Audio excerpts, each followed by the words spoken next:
በዓለማችን ላይ እንደ ሻኦሊን መነኩሳት የአካልና የአእምሮን ብቃት አቀናጅቶ የያዘ ጥበብ ማግኘት ይከብዳል። ካንፉ በጦር ላይ መተኛት፣ በሁለት ጣት ላይ መቆምና ጡብን እንደ ወረቀት መቆራረስ ለእነዚህ ጀግና ማስተሮች ተራ ነገር ነው።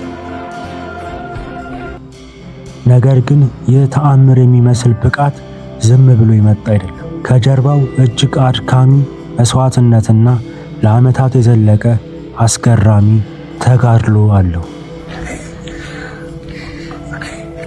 你会不会成功？会。有没有信心？有。我们的口号是什么？原谅我，不怕苦。加油！ ዛሬ የምናየው ይህንን ብቃት ላይ ለመድረስና ብቁ መሆኑን ለማረጋገጥ ላለፉት 11 ዓመታት